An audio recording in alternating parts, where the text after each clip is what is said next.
like, I have to be really patient with myself, because if I'm not patient with myself in the whole process of doing it, then I am banging everything up in my vehicle, and like, it's just, I don't want to do that. I want to make sure that it stays nice and stuff. So it does take me. It probably takes me like 5 minutes, 5-10 minutes to do it.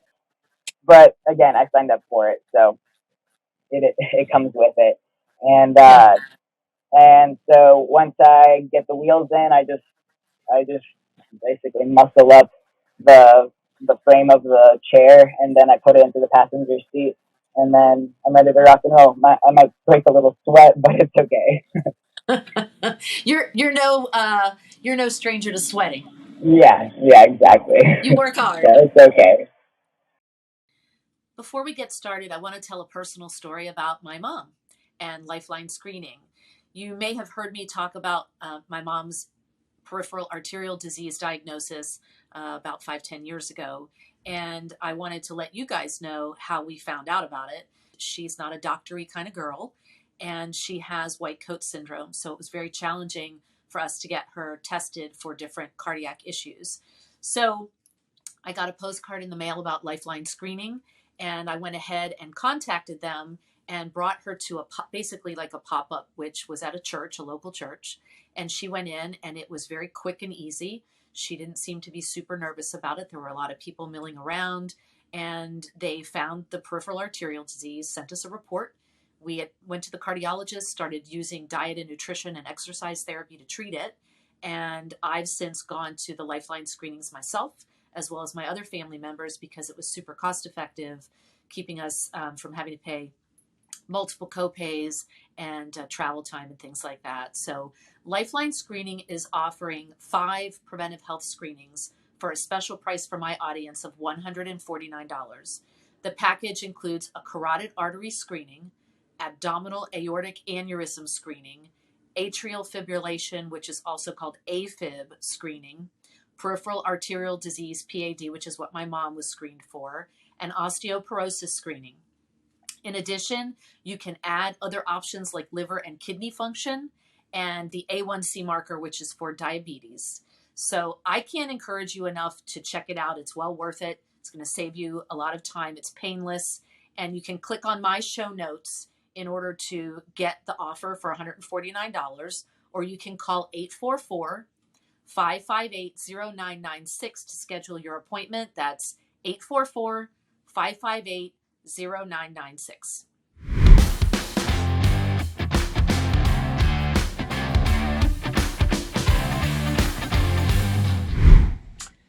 Hi, everybody, and welcome to A Modern Healer's Journey. My name is Tammy Bennett, and I am a doctor of Oriental medicine practicing in Central Florida. My goal is to enhance and empower people through education on health and wellness. And we have a superstar with us today, second time around, our largest views ever on the show. Elena Brandner's with us. And about 5-6 months ago, she was on the show. And there have been a lot of changes in her world that I wanted to come back to and talk about with regards to what's happened since the last time we talked to her. So why don't you fill me in and tell me how we got to this point, how you came on the show, what happened to you February of last year, and what's happening now. Yeah, absolutely. I just want to say thank you again for having me for a second time on your show. It means a lot to me, and I look forward to talking to you today. Um, so basically, what happened last year in February, I was in a very tragic car accident, one that I am very fortunate to have lived through without any brain injury, but unfortunately, I did get a spinal cord injury due to it, and I've been trying to recover from paralysis ever since. Um, and a lot has happened in the last 6 months since the last time that we have talked. Um, so when the accident happened, of course, I had all of these injuries to work through and essentially overcome. One of the things was I had lost the ability to be able to use the restroom on my own, to be able to pee on my own, meaning I had to intermittent cast quite frequently because I drink a lot of water. So we're looking at intermittent casting at least at the very minimum every 4 hours, if not more than that. But within around like the 10 month mark, so that was probably like December-ish.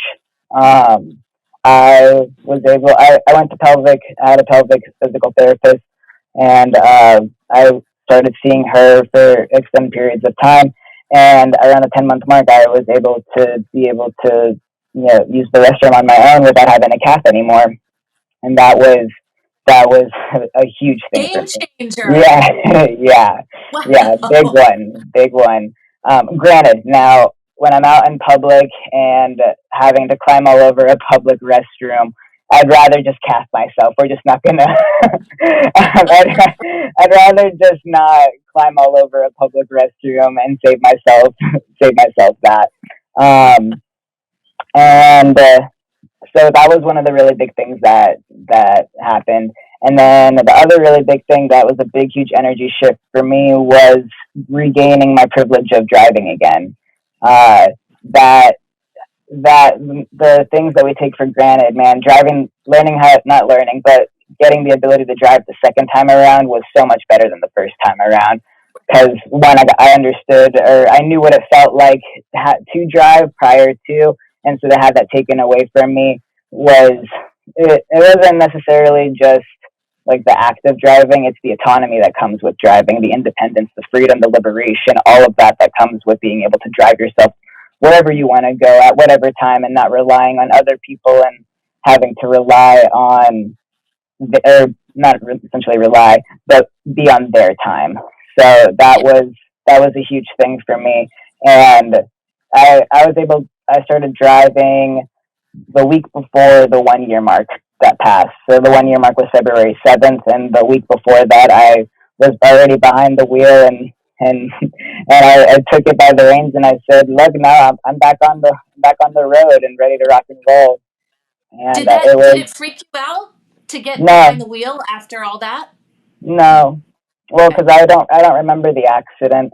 Granted, when I do, like, if there are people that like brake really fast in front of me, or the inconsiderate drivers that drive around, I do get like a little irritated. Or if I, knowing like from my accident, like driving near semis and stuff, I do kind of get not like hesitant, but there's like a little flutter in my heart that's just like, okay, you gotta let's watch out, like being much more vigilant than what I'm doing while driving on Gotcha. the road.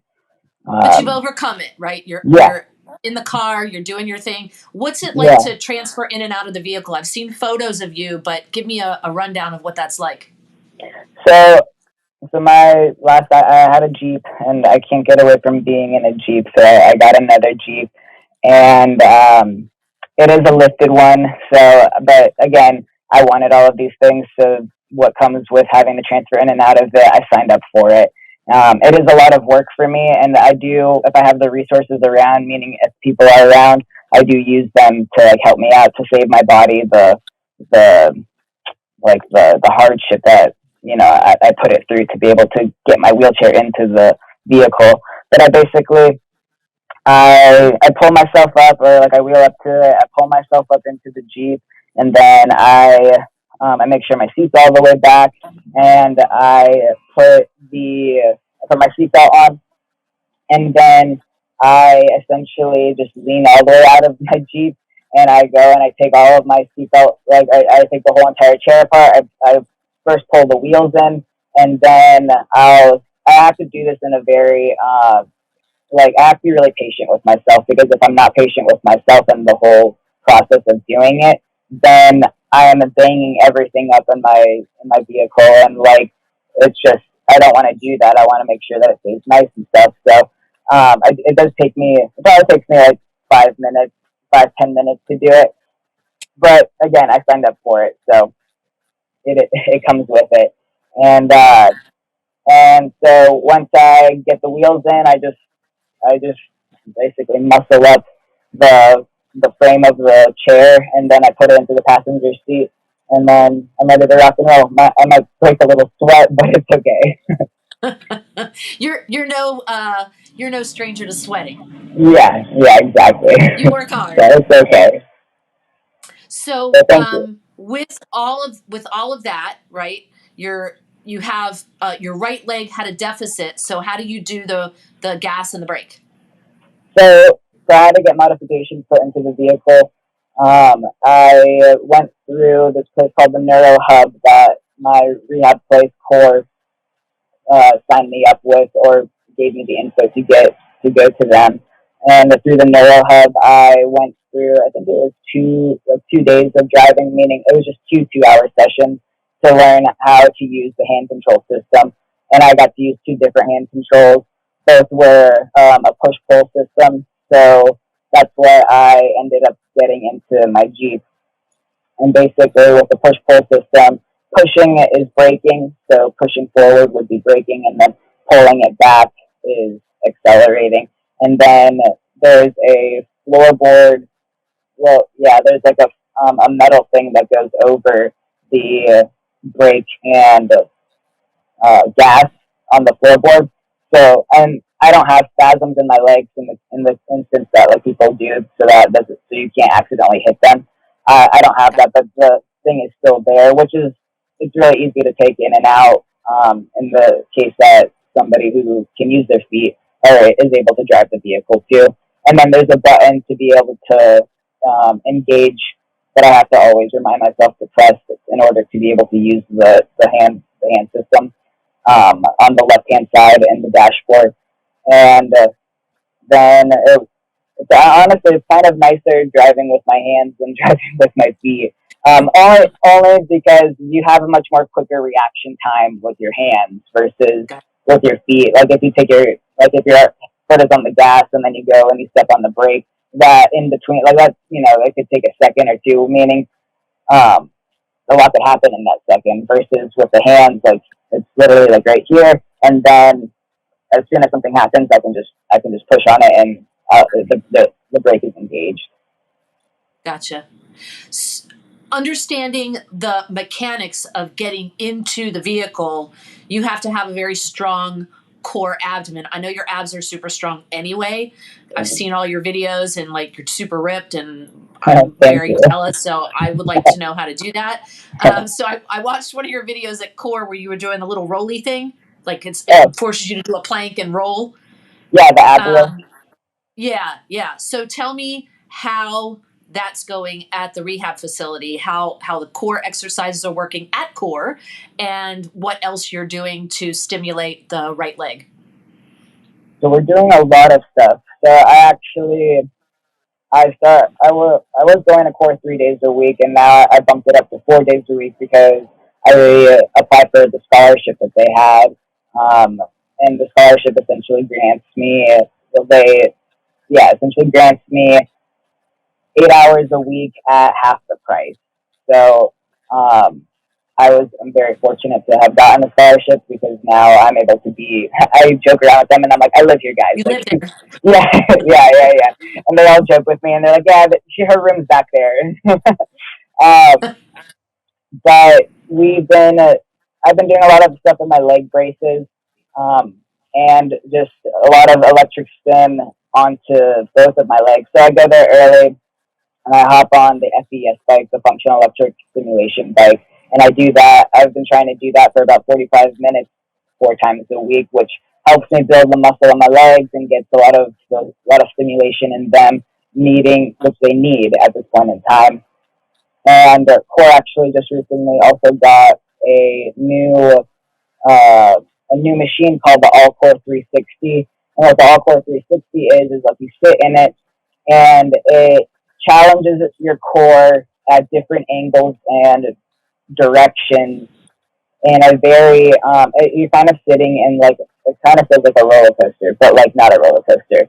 Yeah, so you sit in it, and essentially what happens is they put you at a different degrees. Like you start off at 90 degrees, and then you can go all the way down to zero.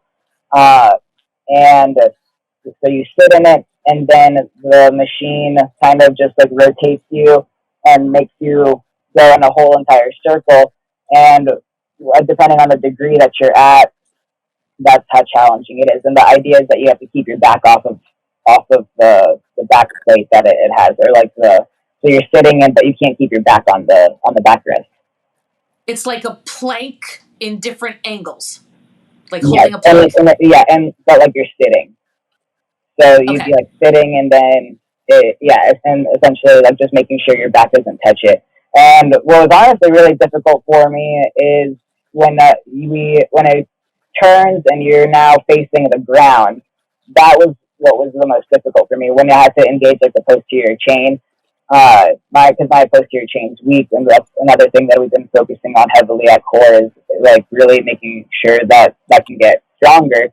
Um, and it has gotten a lot stronger, so much stronger. But that was the one. That's what's challenging in that machine for me. Whereas for other people, the challenging part would be when you have to engage your core. And honestly, they're all joking. They're like the fact that that's not hard for you because I would say like this is my resting time when when it was coming. Like yeah, um, and so we've been doing a lot of high intensity gait training as well, uh, and yeah, they challenge me in all kinds of different ways, which I am so appreciative of. That's really exciting stuff. And I know you like to be near the water. You sent me a video of you like fishing and different scenes on the water that you had with music, which was inspirational as well. Are you still doing water therapy? Can you elaborate? Like, are you doing things on your own in the water? Do you do work at core in the water? What's that all like? So I took a little break from like aqua therapy at core because of the whole driving situation. But for a while there, I was having to scavenge for rides during the week, which took a lot of my energy and stuff. And I didn't want to make it hard on the people that were nice enough to give me a ride. So I stopped doing aqua therapy because it's a process like to get out of the water and then have to dry off and get change and do all this. Like it takes time, and I just didn't want to have that stress for the people that were helping me out. And so from November till just about like end of February, I stopped doing some aqua, and I recently just got back into it.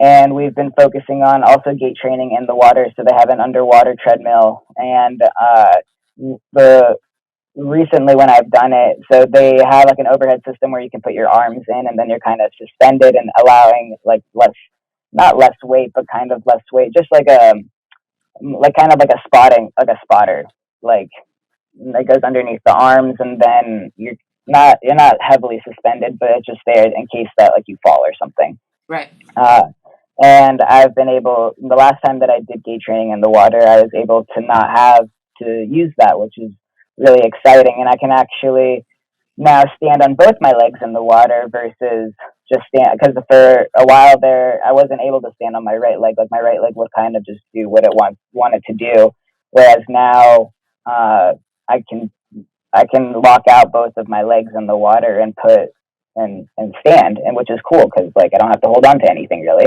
Does that Uh, mean that your right leg is engaging neurologically now? yeah, so I'm able to keep it like locked out um, without it kind of drifting off and doing its own thing. Granted, because it fatigues really fast, it doesn't stay locked out for that long of a period of time. But I'm working on gaining the strength back in it to where uh, I'm able to do it for longer periods of time. Okay. I know that the right leg's always been weaker from the first day I saw you right after the accident. That was obviously an issue. You sent me a video recently where you're able to independently lift it off the bed. Yeah, That's continued. yeah. One morning I like woke up and because I'm always trying to see what my legs can do in the morning time. Excuse me, and I tried lifting it one morning and it stayed bent or not bent, it stayed straight and I was lifting it and I was like, no way. Like, the small, I don't Surprise! know. Yeah, it's like the smallest of things that we never really think about. Yeah, for sure.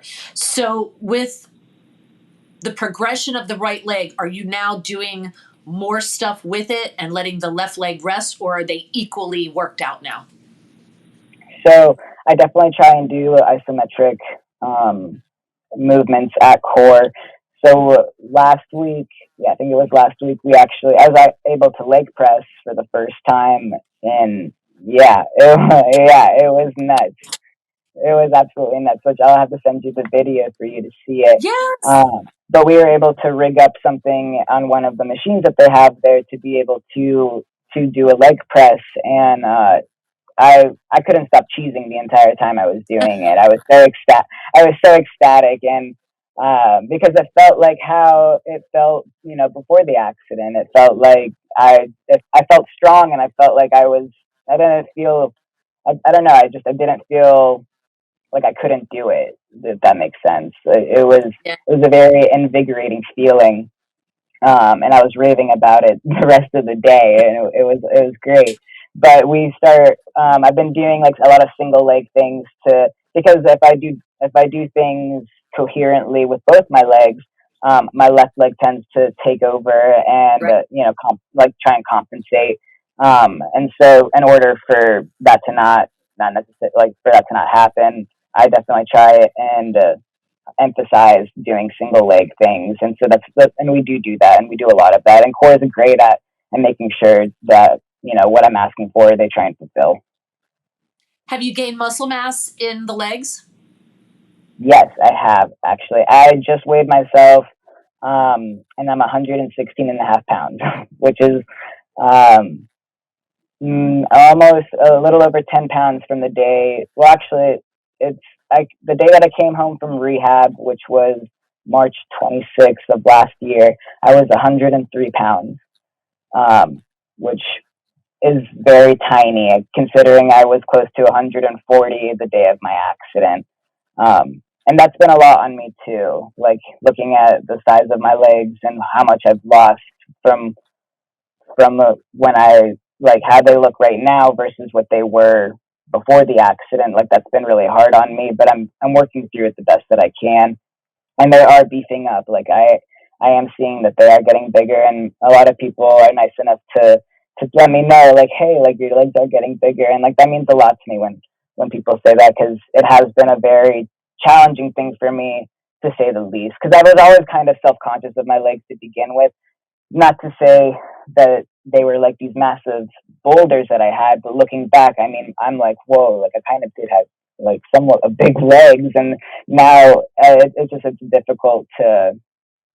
It's a weird thing. It makes me think like, okay, I not that I wasn't ever grateful for the legs that I had, but I didn't show them off in the way that I could have shown them off. And now looking back, it's like, whoa, now look at my legs. It's a very difficult thing for me to grasp and work through. But I'm Yeah, doing the best that I can. it's a mind f is what it Yeah, is. yeah, Yeah, definitely. But we're getting I there. get that. Yeah, we're getting there. When we spoke the last time, we talked about some biohacking stuff like supplements and shakes and peptides and different things. What's on your menu now? So I just recently started an Anavar cycle.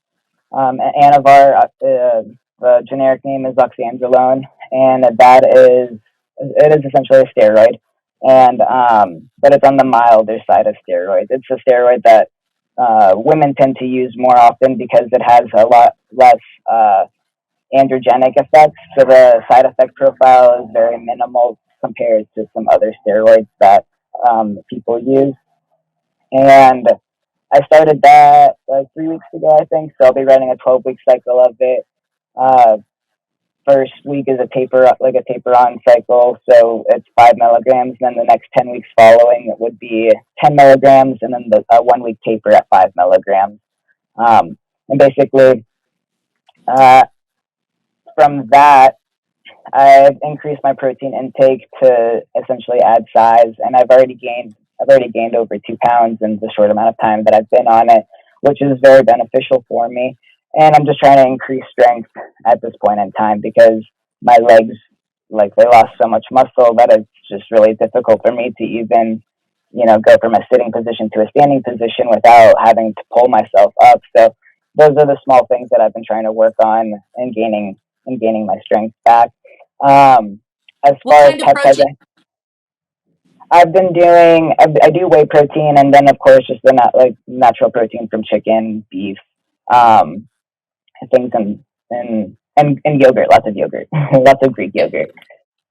Um, and then I haven't recently done any peptides. I am thinking of doing another round of peptides. The peptides I've done in the past were BPC 157 and TB 500. Um, both I've done 2 cycles of those.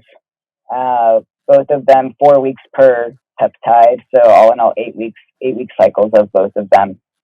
And I'm looking at doing another 8 week run of them.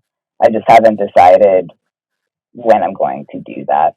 The other things I've done prior, I haven't done them recently, but the things that I've done since we last spoke would be the SARMs, the selective androgen receptor modulators.